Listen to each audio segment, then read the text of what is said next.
اعوذ باللہ من الشیطان الرجیم بسم اللہ الرحمن الرحیم یا ایھا الذین آمنوا لا تأکلوا الربا اضعافا مضاعفا واتقوا اللہ لعلکم تفلحون واتقوا النار التي أعدت للكافرين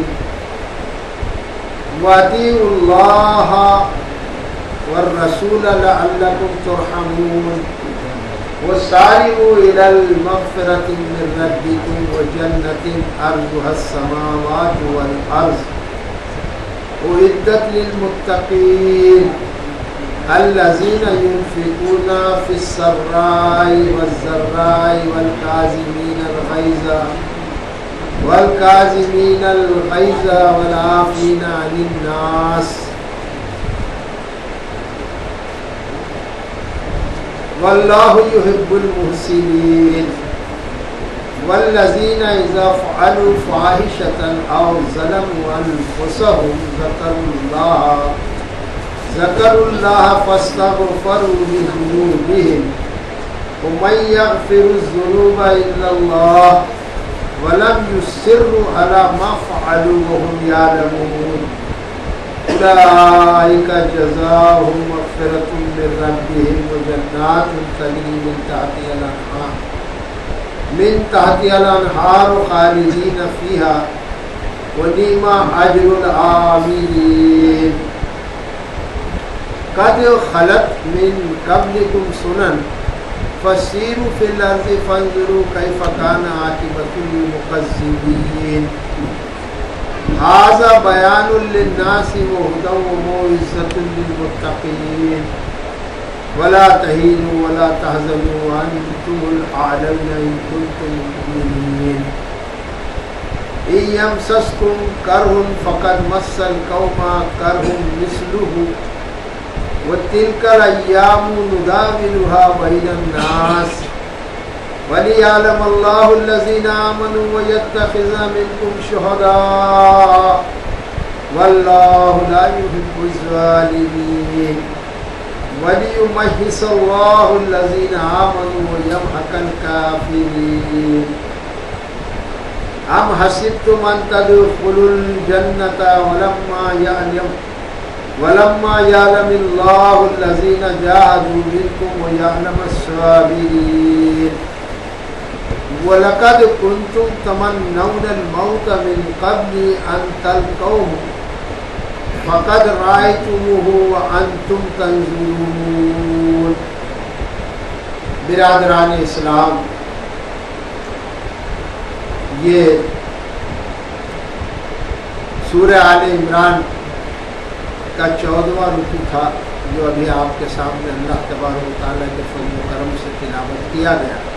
اللہ ہمارے کہنے سننے کو قبول فرمائے. اور جیسا کہ گزشتہ ہفتے اسی رکوع کا کم و بیش آدھا درس ہو چکا تھا اور آدھا باقی تھا، لہذا ضروری معلوم دیتا ہے کہ جہاں تک تقریباً کم و بیش درس ہوا تھا اس کا ترجمہ میں آپ کے سامنے پیش کروں اور پھر اس کے آگے کا بیان اللہ کے فضل و کرم سے سنانے کی کوشش کروں. اور دراصل بھائی، یہ دنیا فانی ہے، یہاں جو آیا ہے اس کو جانا ہے، جو قید ہے اس کو ناپید ہونا ہے. لہذا ہمارے ایک تحریک کے ساتھی ہے جو آپ سب جانتے ہیں، جناب عبدالرؤف جمن صاحب، ان کی اہلیہ محترمہ کا گزشتہ ہفتے انتقال ہوا. اور فطری بات ہے کہ آدمی کو اس کی تکلیف تو ہوتی ہے، بشر ہونے کے لیے یہ فطری بات ہے. تو ہم اللہ سے دعا کرتے ہیں کہ اللہ تبارک و تعالیٰ تمام مومنین و مومنات، مسلمین و مسلمات کی بخشش فرمائے، اور ساتھ میں ہمارے دوست کی بیوی، ہماری بہن زبیدہ خاتون کی بھی اللہ تبارک و تعالیٰ مغفرت فرمائے اور ان کے گھر والوں کو صبر جمیل عطا فرمائے. اور دعا جو ہے یہ ایک مومن کا ہتھیار ہے. کہ بندہ تمام چیزوں سے خرافات سے بچتے ہوئے ایک دعا کا دامن اللہ سے پکڑ کے رکھتے، نہ جانے کون سی گھڑی میں کس وقت اللہ تبارک و تعالیٰ اس کے منہ سے کوئی دعا قبول فرمائے۔ بچہ ہو یا بڑا ہو، بیمار ہو یا اچھا ہو، سب کو دعا کرنا چاہیے اور اللہ تبارک و تعالیٰ ہی سے دعا کرنا چاہیے اور اسی سے مانگنا چاہیے۔ تو جو آدھا درس تقریباً ہوا تھا اس کا خلاصہ ترجمے کا میں آپ کو پیش کروں تاکہ ہم لوگ کی جو کنٹینیوٹی ہے وہ پھر سے برقرار ہو جائے اللہ کے فضل و کرم سے۔ اعوذ باللہ من الشیطان الرجیم، بسم اللہ الرحمن الرحیم۔ یا ایھا الذین آمنوا لا تأکلوا الربا اضعافا مضاعفا، اے وہ لوگوں جو ایمان لائے ہو تم سود مت کھاؤ دگنا اور چوگنا کر کے۔ واتقوا اللہ لعلکم تفلحون، اور ڈرو اللہ تبارک و تعالیٰ سے شاید کہ تم فلاح پاؤ۔ واتقوا النار التی اعدت للکافرین، اور بچو اس آگ سے جو کافروں کے لیے، انکار کرنے والوں کے لیے تیار کی گئی ہے۔ واطیعوا اللہ والرسول لعلکم ترحمون، اور اطاعت کرو اللہ تبارک و تعالیٰ کی اور رسول صلی اللہ علیہ وسلم کی، شاید کہ تم پر رحم کیا جائے۔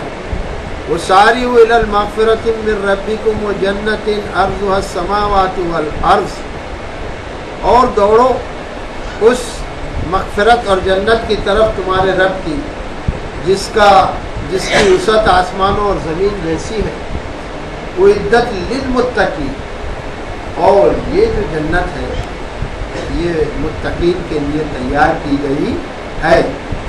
الذین ينفقون فی السراء والضراء والکاظمین الغیظ والعافین عن الناس، اور وہ لوگ جو خرچ کرتے ہیں خوشحالی میں اور تکلیف میں، اور غصے کو پی جاتے ہیں اور معاف کر دیتے ہیں لوگوں کو۔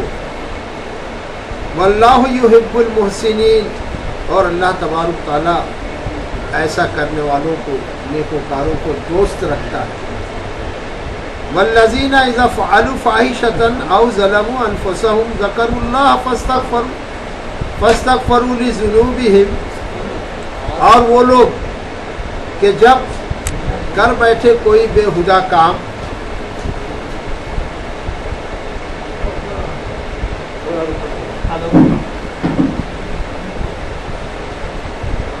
ہلو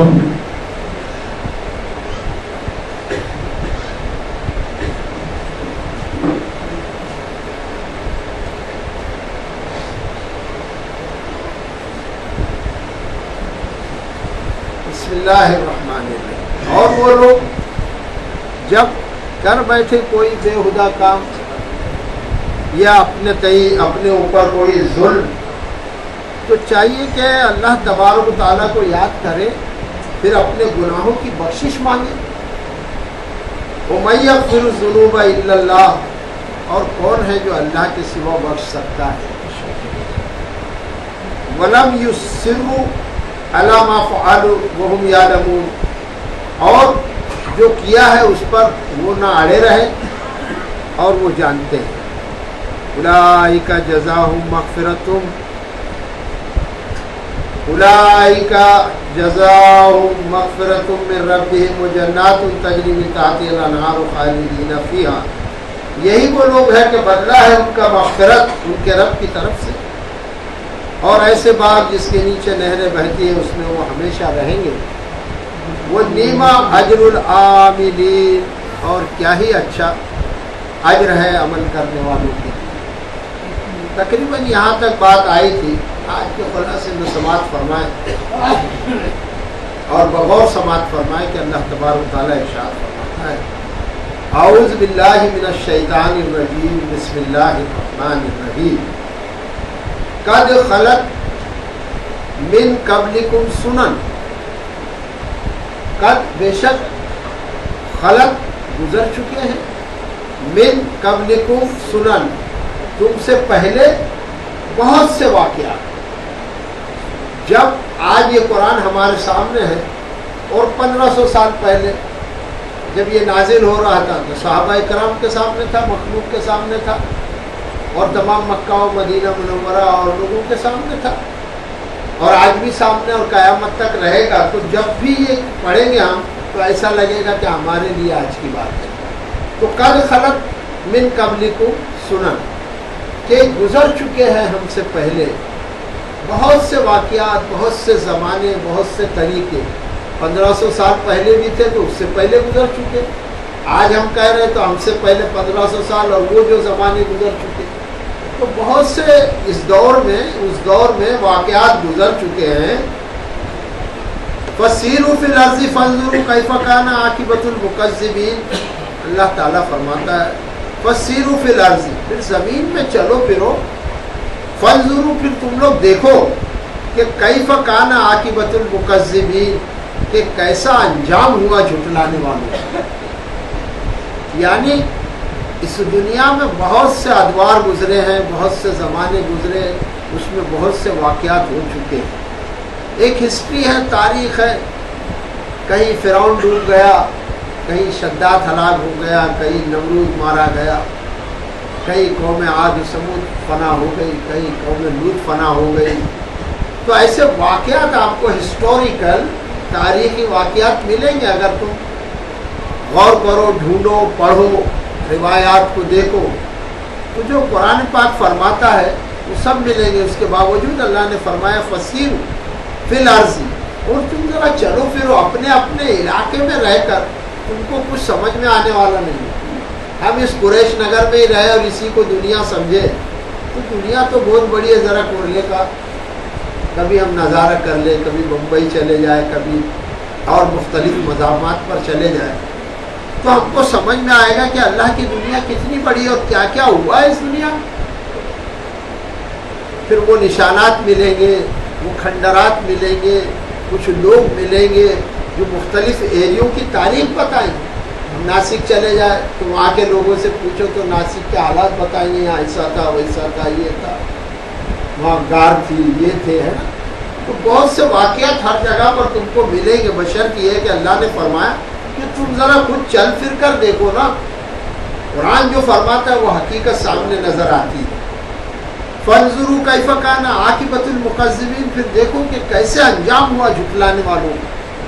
یہ واقعات تو گزر چکے ہیں کہ کئی قوموں نے جھٹلا دیا، کئی لوگوں نے جھٹلایا، پھر ان کا انجام کیا ہوا، وہ ذرا ملاحظہ فرمانے کی چیز ہے کہ کیا انہوں نے ترقی پائی یا وہ جھٹلانے والے ہلاک کر دیے گئے یا برباد ہو گئے۔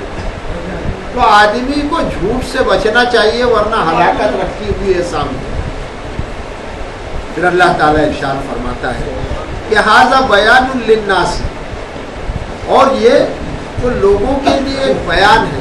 بیان کا مطلب کہ جو ابھی میں آپ کے سامنے پیش کر رہا ہوں یہ بھی ایک بیان ہے، اور یہ قرآن پاک کا بیان ہے۔ اور اس قرآن پاک نے مکہ معظمہ کے لوگوں کو سمجھایا۔ بیان کا مطلب ہے وہ بات جس میں بالکل کوئی ٹیڑھ نہ ہو، صاف صاف بات جو سمجھ میں آ جائے، اس کو کیا کہتے ہیں؟ بیان کہتے ہیں۔ تو ھذا بیان للناس، تو یہ قرآن تو ایک بیان ہے اور صاف صاف بیان ہے، وہ ہدی، اور یہ رہنمائی بھی ہے۔ ساتھ ساتھ بیان کے یہ کیا ہے؟ ہدایت ہے، رہنمائی ہے، وہ موعظۃ للمتقین، اور اس میں نصیحت ہے۔ کس کے لیے ہے؟ متقین کے لیے، جو اللہ سے ڈرنا چاہے گا، جو اللہ کا تقویٰ اختیار کرے گا، اس کے لیے تو اس میں نصیحت ہے۔ اور ایک آدمی سنے اور انسنی کر دے گا، دیکھا جائے گا، آخرت آئے گی تو نپٹ لیا جائے گا، وہ آخرت ہے یا نہیں ہے، اس قسم کے خیالات رکھنے والوں کو کوئی فائدہ نہیں پہنچے گا۔ یہ کتاب تو ان لوگوں کو فائدہ پہنچائے گی کہ جو اس کی نصیحت سن کر ڈرا وہی متقی ہو گئے، اور اس نے اپنا لیا اللہ کی باتوں کو اور مان لیا، اور رسول صلی اللہ علیہ وسلم کے طریقے پر چل پڑا، تو سمجھ لو کہ اس نے نصیحت کو قبول کر لیا۔ اور جیسے ہی نصیحت قبول کر لے گا آدمی تو وہ کیا بن جائے گا؟ اور پھر اللہ نے فرمایا کہ جنت تو متقین کے لیے تیار کی گئی ہے، جس کے نیچے نہریں بہتی ہے، اور اس میں ہمیشہ رہیں گے متقین۔ تو اللہ تبارک و تعالیٰ سے دعا ہے کہ مجھے آپ سب کو ہمارے ماں باپ کو، خود مومنین مومنات مسلمین مسلمات کو اللہ تو اپنے فضل سے متقی بنا دے، اپنے رحم سے متقی بنا دے، اپنے کرم سے بنا دے۔ اللہ ہمارے بس کی بات ہے نہ ہمارے ماں باپ کی، نہ تھی نہ ہے، نہ کسی کے بس کی بات ہے کہ خود سدھر جائے اور متقی بن جائے۔ اللہ تیرا کرم ہو جائے۔ یہ دل جو ادھر ادھر بہت بھاگتا ہے، یہ دل جو بہت دنیا چاہتا ہے، یہ دماغ جو بہت سازشیں بناتا ہے، اے اللہ تبارک و تعالی ہمارے اس دل کو، اے مقلب القلوب، دل تو ہمارا تیری دو انگلیوں کے بیچ میں ہے، اے اللہ اس کو بہکنے سے بچا لے اور تیری راہ میں موڑ دے۔ اے اللہ ہمارے دماغ کی جو سلاخیں ہیں اس کو صحیح کر دے میرے رب۔ اے اللہ تبارک و تعالیٰ تیرے سوا کوئی قبول نہیں فرماتا دعا، جو ہماری دعاؤں کو قبول فرماتا۔ پھر اللہ تعالیٰ نے ارشاد فرمایا کہ وَلَا تَهِنُوا وَلَا تَحْزَنُوا وَأَنْتُمُ الْأَعْلَوْنَ إِن كُنتُم مُّؤْمِنِينَ۔ وَلَا تَهِنُوا، اور تم لوگ سست مت پڑو۔ مومنوں سے کیا کہا جا رہا ہے؟ سست مت پڑو۔ وَلَا تَحْزَنُوا، اور تم غم نہ کرو۔ وَأَنْتُمُ الْأَعْلَوْنَ، اور تم ہی غالب رہو گے۔ إِن كُنتُم مُّؤْمِنِينَ، اگر تم ایمان والے ہو تو اللہ نے یہ گارنٹی دی ہے کہ تم ہی غالب رہو گے۔ پھر تم غم مت کرو۔ کائے کے لیے غم کرتے ہو؟ وَلَا تَهِنُوا، اور تم سست مت کرو۔ صحابہ اکرام رضوان اللہ تعالیٰ علیہم اجمعین بہت تھوڑی تعداد میں تھے، جنگ پر جنگ ہو رہی، ابھی جنگ احد کا قصہ ہی چل رہا آپ کے سامنے۔ اب کئی جنگیں ہوئی، اس میں جو کم لوگ رہتے ہیں وہ بالکل انفیریٹی کمپلیکس میں ہوتے ہیں، احساس کمتری میں مبتلا رہتے، سامنے مجمع بڑا رہتا ہے اور لوگ کم تعداد میں رہتے۔ تو اللہ تبارک تعالیٰ نے فرمایا کہ مسئلہ اللہ کے سامنے تعداد کا ہے ہی نہیں، بہت سی چھوٹی جماعتوں کو اللہ تبارک تعالیٰ نے بڑی جماعت پر غالب کر دیا۔ وہ شرط یہ ہے کہ پہلی شرط یہ ہے، اس کو غور سے سنیں، یہ صحابہ کو بھی سنایا جا رہا تھا رضوان اللہ تعالیٰ علیہ مجمعین، اور ہم کو بھی سنایا جا رہا ہے، اور قیامت تک کے آنے والے مومنوں کو سنایا جا رہا ہے کہ وَلَا تَهِنُوا، تم سست مت پڑو۔ جو کام اللہ تبارک تعالیٰ نے تم کو دیا یعنی نماز پڑھنے کا، تو نماز پھر سست کائے کو ہوتے ہو؟ اور اللہ کی راہ میں جب موقع آ جائے نبرد آزما ہونے کا تو پھر بھڑ جاؤ، پھر کائے کو سست پڑھتے ہو؟ یعنی ایک مومن کو یہ بتلایا جا رہا ہے کہ وہ اپنی ساری زندگی میں سے سستی کو نکالے۔ کتنی بہترین بات قرآن سکھلاتا ہے، وَلَا تَهِنُوا۔ اب جب آدمی سست نہیں ہوگا تو صبح برابر اٹھے گا، نماز پڑھے گا، فریش ہو جائے گا، اور نماز چھوڑ دے گا تو مردار ہو جائے گا، سست پڑ جائے گا۔ اور جب نماز پڑھ لیا تو پھر اس کے بعد وہ اسٹڈی کرے گا، اگر طالب علم ہے تو کچھ پڑھے گا، دین و دنیا کا علم حاصل کرے گا، پھر نوکری بزنس والا ہے تو ایک دم سستی نہیں کرے گا، اپنے کام پہ چلا جائے گا۔ گویا کہ تم اگر سستی نہیں کرو گے کام میں بھی، بزنس میں بھی، تو تم ترقی کرو گے، اور سستی کرو گے تو گئے نا کام سے، اور سستی کرو گے پڑھائی لکھائی میں تو بھی گئے کام سے۔ تو ہر معاملے میں دیکھیے گا، ایسے ہی نہیں کہ جنگ اور جدل کی ہی بات ہو رہی ہے، یہ لفظ ساری دنیا کے کاموں کے لیے کہ وَلَا تَهِنُوا، اور تم لوگ سست مت پڑو۔ یعنی ایک مومن کو ہمیشہ مستعد رہنا پڑے گا، چاق و چوبند رہنا پڑے گا، غافل نہیں رہنا پڑے گا، یہ ہے وہ فلسفہ۔ اور پھر وَلَا تَهِنُوا وَلَا تَحْزَنُوا، اور تم غم مت کرو، کوئی بھی معاملہ ہو جائے۔ غم کیا کرنے کا؟ ارے بھائی مجھ کو بیٹا دیا تو کس نے دیا، اور اگر لے لے تو میں کیا کر لوں گا؟ تو کائے کے لیے غم؟ جو فطری غم ہے 3 دن کا ہے، اس کے بعد کچھ بھی نہیں ہوا، اللہ کی امانت تھی، ہمارا کچھ نہیں۔ صحیح ہے؟ تو پھر کائے کا غم؟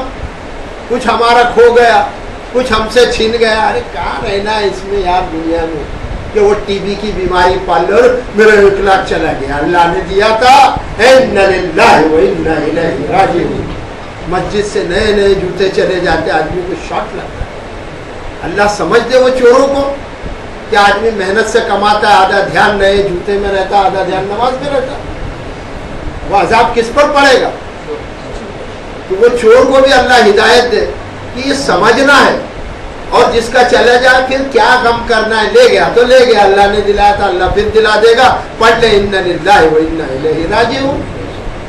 تو آپ دیکھیں کہ قرآن جو ہے دنیا کی باتیں بھی سمجھاتا ہے اور آخرت کی، بشرط یہ ہے کہ ہم اس میں غور و فکر کریں، سمجھے تو سمجھ میں آئے گا۔ ولا تہینوا ولا تحزنوا، اور تم لوگ سست مت پڑو اور نہ تم غمگین ہو، انتم العالون ان کنتم مؤمنین، اور تم ہی غالب رہو گے کافروں کے اوپر، ہر قوم پر تم ہی غالب رہو گے، بشرط یہ ہے کہ تم مومن بن جاؤ، ایمان والے ہو جاؤ۔ ابھی ہر جگہ ہم مار کھا رہے ہیں تو ہم کو سوچنا پڑے گا کہ یار کہیں تو ہم میں کمی ہے، کہیں تو کچھ کمی ہے کہ جس کی وجہ سے ہم لوگ خوار اور ذلیل ہو رہے ہیں، ورنہ اللہ کا تو وعدہ ہے کہ تم ہی غالب رہو گے اگر تم مومن ہو۔ تو اگر کہیں ہم مار کھا رہے تو اس کا مطلب ہے کہ ایمان ہمارے زبان پر ہے، دل میں ابھی برابر داخل نہیں ہوا، برا نہ مانیے۔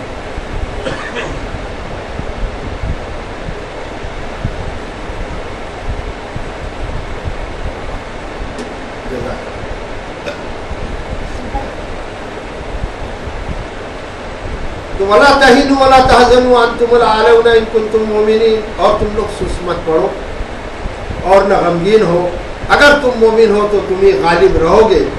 ان یمسسکم کرہ فقد مس القوم کرہ مثلہ۔ اب دیکھیے گا کہ جنگ کا معاملہ ہے، صحابہ اکرام کم ہیں، ان کو چوٹ لگی ہے، زخم لگا ہے، اور وہ کرا رہے ہیں، اللہ سے دعائیں مانگ رہے ہیں، اور اس میں شکوے شکایت بھی ہو، تو اللہ تبارک و تعالیٰ فرماتا ہے ان یمسسکم کرہ، اگر تم کو زخم پہنچا ہے، یہ کس سے کہا جا رہا ہے؟ ایمان والوں سے۔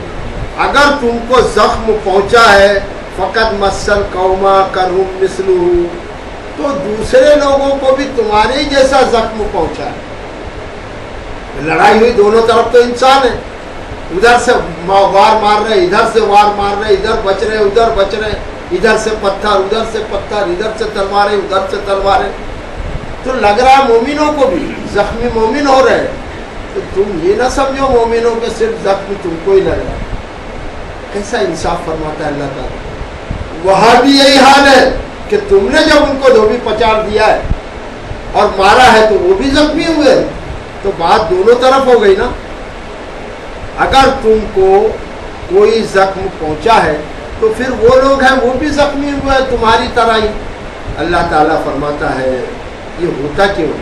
وہ تلک الایام نداولها بین الناس، اور یہ زمانے کے ایام ہے، دن ہے، نشیب و فراز ہے کہ ہم اس کو گردش دیتے ہیں لوگوں کے درمیان، یعنی یہ جو دن ہے ہم باری باری اس کو بدلتے رہتے ہیں لوگوں کے درمیان، اور ہم دیکھتے ہیں کہ کبھی مومن غالب ہے، پھر جب مومن سست پڑ جاتے ہیں، اپنی روش سے ہٹ جاتے ہیں، اسلام سے تھوڑے ہٹ جاتے ہیں، شرک اور بدعت میں پڑ جاتے ہیں، اللہ کے رسول صلی اللہ علیہ وسلم کے طریقے سے ہٹ جاتے ہیں، تو پھر ہوتا کیا ہے اس وقت کہ اللہ تبارک و تعالیٰ ان کے دن پلٹ دیتا ہے، پھر موقع کافروں کو دے دیتا ہے، وہ غالب آ جاتے ہیں، ان کی حکومت ہوتی ہے، پھر مومن مار کھاتے رہتے ہیں، پھر مومن اپنے اصل ٹریک پر آتے ہیں کہ نہیں ہم بھٹک گئے تھے، شرک میں جا رہے تھے، یہ مولوی الٹی پٹی پڑھا رہے، یہ تعزیے کی طرف لے جا رہے،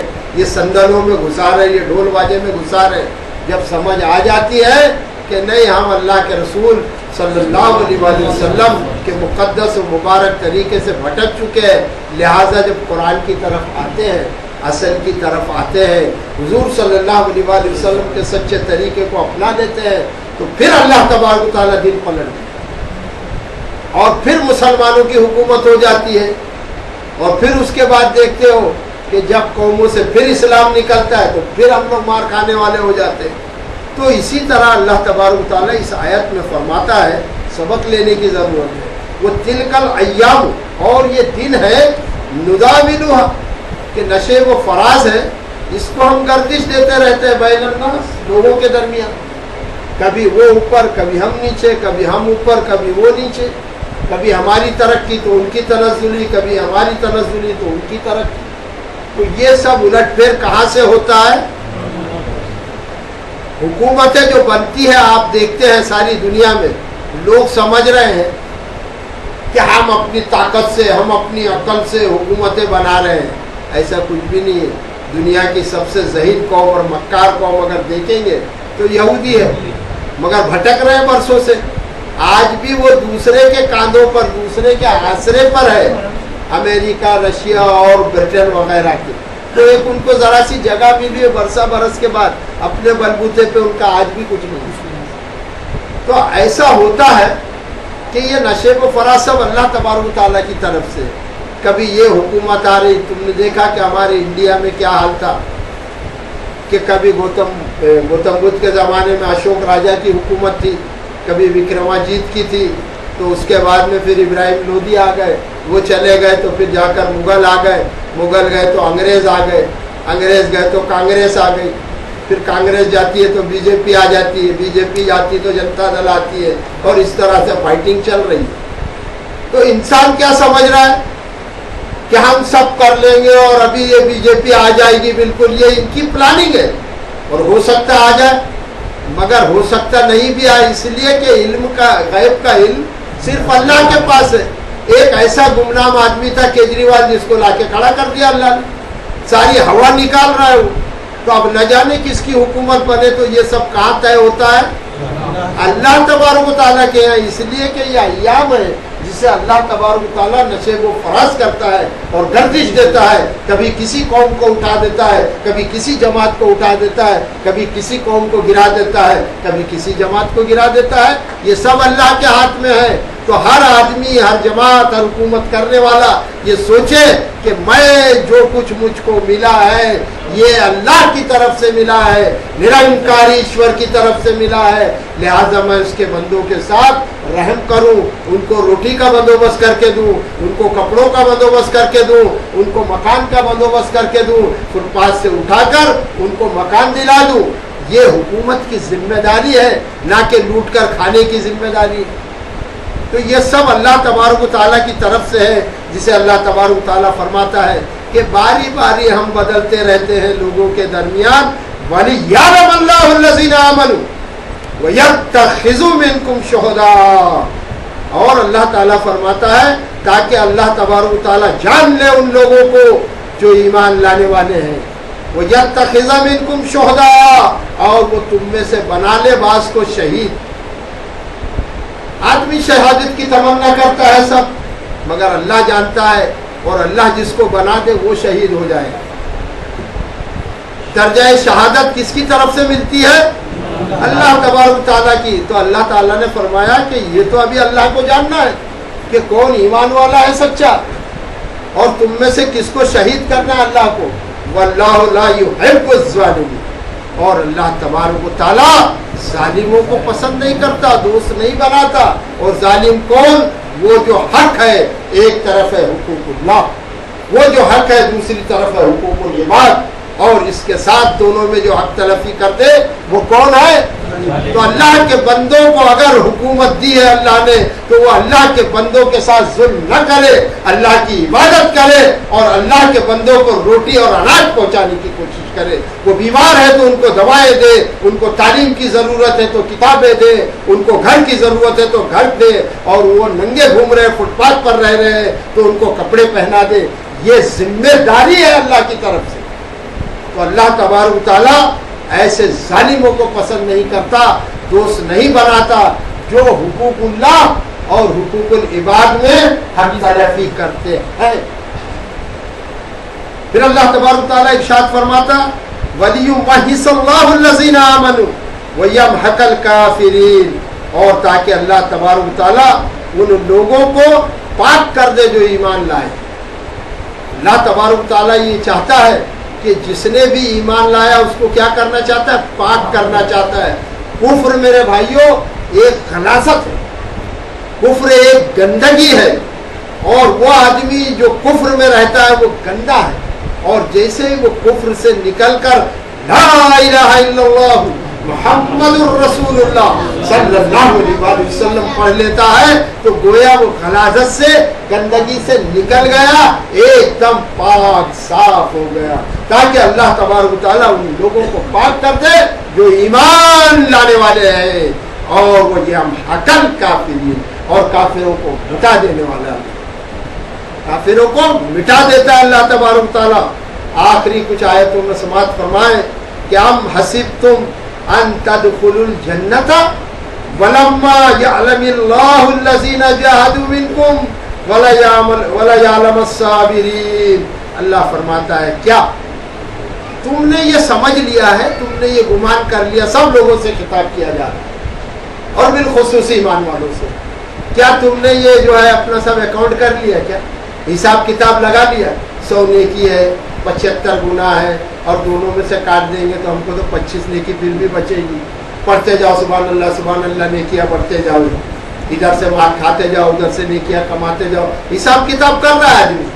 تو کیا تم نے، اللہ تعالیٰ فرماتا ہے کہ اکاؤنٹ کر لیا، کہ ہم حسب تم، کیا تم نے حساب لگا لیا؟ ہم حسب تم، کیا تم نے گمان کر لیا، سمجھ لیا؟ یہ سب ترجمے ان تدخلوا الجنت، یہ کہ تم جنت میں داخل ہوں گے۔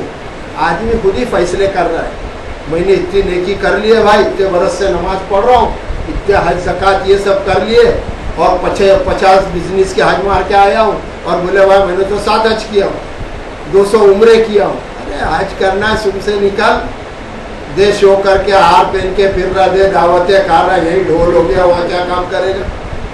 بھائی میں عمرے کو جا رہا ہے یار، آنے کے بعد بولنا بھائی کہاں سے آ رہے یار، عمرے کو گیا تھا، خالی شو بازی کرتے پھر رہا ہے۔ تو سب حساب لگا رہا ہے انسان کہ یہ میں سب کام کر رہا ہوں نیکیوں کے، ابھی تو بہت جمع ہو گئی ہوگی، پہاڑ ڈونگر لگ گئے ہوں گے نیکیوں کے، ابھی گناہ تو میں نے کیا نہیں، کیونکہ گناہ یاد نہیں رہتا ہے نا، کسی کا مال کھا گیا وہ یاد نہیں رہتا، اپنا میں نے دیا وہ یاد رہتا ہے، یہ انسانی فطرت ہے۔ تو آدمی کیا سمجھ رہا ہے کہ میں نے بہت جمع کر لیا۔ اب اللہ تعالیٰ فرماتا ہے، غور سے سنیے گا، کیا حسب تم، کیا پیاری بات کہی اللہ نے، کیا تم نے سمجھ لیا، اکاؤنٹ لگا لیا، گمان کر لیا، حساب لگا لیا، ہم حسب تم ان تدخلوا الجنہ، کہ تم جنت میں داخل ہو جاؤ گے، لگا لیا خود ہی حساب۔ اب اللہ کی کیا ضرورت ہے نا؟ قرآن پاک ہے، سنیے گا، اللہ ہم سب کو سمجھ دے۔ بسم اللہ الرحمن الرحیم۔ ہم حسبتم ان تدخلوا الجنۃ، اور کیا تم نے گمان کر لیا ہے کہ تم جنت میں داخل ہو گے؟ وَلَمَّا يَعْلَمِ اللَّهُ الَّذِينَ جَاهَدُوا مِنكُمْ وَيَعْلَمَ الصَّابِرِينَ۔ ابھی اللہ تبارک و تعالیٰ نے تو یہ معلوم ہی نہیں کیا ہے کہ تم میں سے جہاد کرنے والے کون ہیں۔ بہت آسان سمجھ لیا ہے، جنت کا دروازہ جہاد سے کھلتا ہے، جہاد سے، اور جہاد بھیا کئی قسم کے ہیں۔ اول جہاد تو وہی ہے، کفر اور اسلام کے بیچ میں جو نبرد آزما ہے، کفر اور اسلام کی جنگ، وہی جہاد ہے۔ اس کے بعد شیطان سے فائٹ کرنا جہاد ہے، اپنے نفس سے فائٹ کرنا جہاد ہے، اس دنیا سے لڑنا جہاد ہے، باطل کے خلاف جنگ کرنا جہاد ہے۔ ڈرگس بک رہے ہیں، شرابیں بک رہی ہے، جوئے کے اڈے کھلے ہوئے، ریڈ لائٹ ایریا زنا کے لائسنس دیے جا رہے ہیں، ان سب کے خلاف آواز بلند کرنے کا نام جہاد ہے۔ جہاد کا مطلب یہی نہیں کہ تلوار لے کے نکل پڑو، fighting against, war against evil, برائی کے خلاف وار کرنا، اس کا نام ہے جنگ کرنا، وہ ہے جہاد۔ تو فائٹنگ، وار اگینسٹ ایول، برائی کے خلاف، جو بھی برائی ہو، ڈرگس ہو، شراب جوئے ہو۔ آج آپ دیکھ رہے ہیں کہ کتنے ہندو بہنیں جو نکل رہی ہیں روڈوں پر کہ یہ شراب بند کرو، اور ایک گاؤں کا ٹی وی پر قصہ بتلایا جا رہا تھا کہ عورتوں نے مار مار کے شراب کے اڈے توڑ دیے، ابھی کوئی گاؤں کا۔ تو عورتوں کو اتنی تکلیف ہو رہی کہ ان کے مرد جو کچھ کما کے لاتے ہیں وہ سب برباد ہو جاتا ہے۔ وہ عورتیں اٹھی اور وہ مارنا شروع کری تو وہ گاؤں میں سب عورتیں ایک ہو گئی، سب بھاگم بھاگ ہو گئی۔ تو ہندو بہنیں یہ تکلیف میں ہے، اے مسلمانوں ہمارے ہاتھ میں اللہ نے پانی دیا، وہ پیاسے ہیں، نکل پڑنا چاہیے ہم کو. یہ جماعت اسلامی ہے, یہ جماعت علماء ہند ہے, یہ سنیوں کی بڑی جماعت ہے, یہ تبلیغیوں کی بڑی جماعت ہے, یہ اہل حدیث کی بڑی جماعت ہے. اگر یہ لوگ صرف تسبیح پڑھاتے رہ جائیں گے تو یہ سارے سنسار کا بگاڑ کون مٹائے گا؟ ان لوگوں کو بڑی بڑی جماعت کو چاہیے کہ نکل پڑے میدان میں اور سب کو آواز دے, اے دلت بھائی آئیو, اے ہندو بھائی آئیو, اے سکھ بھائی آئیو, جو شراب کے خلاف ہے تو ساری دنیا کے مرد اور عورت تمہارا ساتھ دیں گے. اور تم بتلاؤ کہ آج تم شراب کے لیے رو رہے ہو, یہ تو 1500 سال کم و بیش پہلے ہمارے رسول صلی اللہ علیہ وسلم نے اس کو بتلا دیا ہے کہ اللہ نے یہ حرام کیا ہے. شرابیوں کو مارو اور شراب کے دھندے توڑ دو, شراب بند کر دو. اگر یہ آندولن آزاد میدان میں جائے گا, یہ کرانتی میدان میں جائے گا, یہ دلی کے رام لیلا میدان میں اگر یہ سب جماعتیں مسلمانوں کی جو مذہب کے ٹھیکیدار بنے ہوئے نکل پڑیں گے اس کام سے, تو ساری دنیا کے لوگ ہیں مسلمانوں تمہارا ساتھ دیں گے. کوئی نہیں کہے گا کہ یہ مسلمان غلط ہے, یہ مسلمان آتنکوادی ہے. وہ کہیں گے کہ قربان ہے, یہ سچے دیش کے دیش بھکت ہیں, یہی مسلمان ہم کو چاہیے جو ہمارے لیے لڑ رہے ہیں. مسلمان تو شراب نہیں پیتا, اگر کوئی ایک آدھ پیتا ہے تو وہ نالائق ہے, اس لیے کہ ہمارے مذہب میں شراب حرام ہے. اور جب ہم یہ لے کے ہماری بڑی جماعتیں آندولن کرے گی شراب کے خلاف, تو دوسری قومیں ہمارے قریب آئے گی, ہمارے جھنڈے تلے آئے گی, اور یہاں شراب کے دھندے ہندوستان میں بند ہو جائیں گے اور کریڈٹ اسلام کو ملے گی. پھر وہ سوچیں گے کہ ان میں اچھائیاں ہیں, ایک اچھا کام کیا ہے, ان کے مذہب میں دوسرا اچھا کام کیا ہے, تو وہ دیکھنے کے لیے آئیں گے. تو ہو سکتا ہے کہ ایک کلمہ پڑھنے کا دور شروع ہو جائے گا. اللہ کے یہ کام جماعتوں کو کرنا چاہیے, نہ کہ لڑانا چاہیے. کافروں سے تو لڑنا چھوڑ دیا, تو وہابی, تو شیعہ, تو سنی, مانو اس کو, یہ خبیث ہے.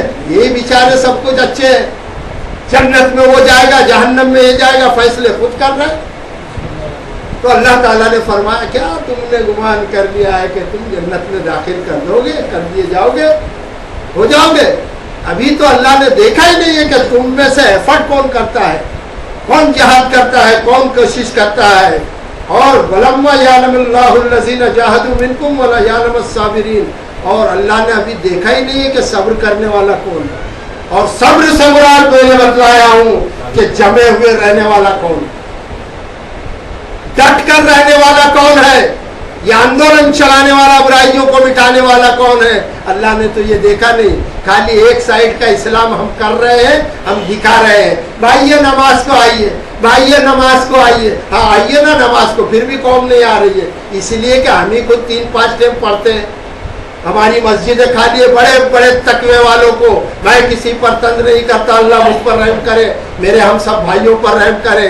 فجر کی نماز سے معلوم ہوتا ہے کہ کس میں کتنا تقوی ہے. فجر کی نماز میں آؤ, نماز پڑھنے کی دعوت 1400 سال سے دی جا رہی ہے. ارے برائیوں کو مٹانے کا کام کون کرے گا, معروف کا کام ہو رہا ہے, انل منکر کا کام کون کرے گا. تو یہ بڑی بڑی جماعتوں سے میری گزارش ہے, میں چھوٹا آدمی ہوں, اے بڑی بڑی جماعت کے ٹھیکیداروں, جماعت اسلامی والوں, اہل حدیث والوں, اے میرے سنی بھائیوں, اے میرے فلاں بھائیوں, میں تم کو آواز دے رہا ہوں کہ یہ آندولن برائی کے خلاف کے تم لوگ نکالو اور سب قوم کو دعوت دو. اس میں شیعہ سنی کا کوئی فرق مت رکھو, کافر اور مسلم کا کوئی فرق مت رکھو, برائی کو مٹانے کے لیے سب کو ساتھ میں لے لو. انشاءاللہ اسلام کا کام شروع ہو جائے گا. پھر اللہ تبارک تعالیٰ آخری آیت میں فرماتا ہے وَلَقَدْ كُنْتُمْ تَمَنَّوْنَ الْمَوْتَ مِنْ قَبْلِ أَنْ تَلْقَوْهُ. اور بے شک تم تو اس سے پہلے موت کی تمنا کرتے تھے. کیا فرمایا اللہ نے؟ اور تم تو اس سے پہلے موت کی تمنا کرتے تھے, أَنْ تَلْقَوْهُ, کہ تم اس سے ملو. صحابہ اکرام رضوان اللہ تعالیٰ علیہ مجمعین کو یہ بات کہی جا رہی ہے. اس وقت اللہ کے رسول صلی اللہ علیہ وسلم کو جب یہ خبر ملی کہ مکہ سے ایک جریح قافلہ 3000 کی تعداد میں نکلا ہے اور وہ مدینہ منورہ کے مسلمانوں پر ٹوٹ پڑنا چاہتا ہے, یہ خبر سن کے اللہ کے رسول صلی اللہ علیہ وسلم جب مشورہ فرما رہے تھے کہ کیا کیا جائے, یہ جنگ کیسی لڑی جائے, تو اللہ کے رسول صلی اللہ علیہ وسلم اور کچھ صحابہ اکرام رضوان اللہ تعالیٰ علیہم اجمعین میں یہ فیصلہ ہو رہا تھا کہ جنگ مدینہ کے شہر میں رہ کر لڑی جائے, مگر کچھ نوجوان صحابہ جنہوں نے بدر کی جنگ دیکھی نہیں تھی، ان کی جو ولولہ شہادت، ولولہ جوش، ولولہ اسلام ابھر آیا تو انہوں نے کہا کہ ہم چاہتے ہیں اللہ کے رسول صلی اللہ علیہ وسلم یہ جنگ ہم باہر لڑے مدینہ سے۔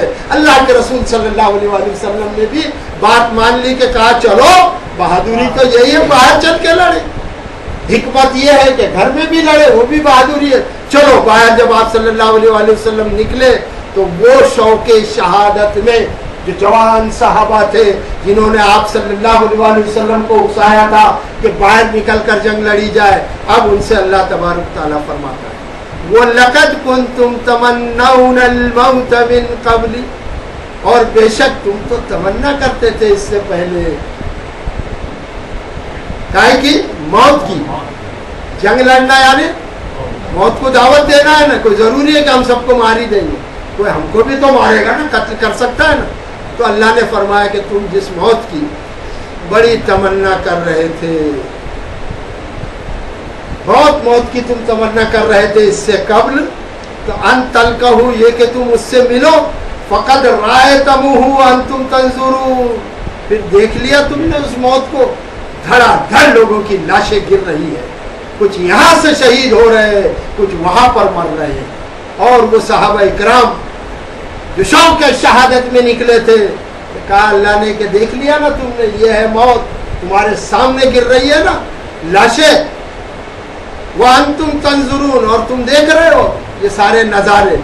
تو موت کی باتیں کرنا وہ اپنی جگہ ہے، اور اس پر ڈٹے رہنا وہ ایک دوسرا کام ہے۔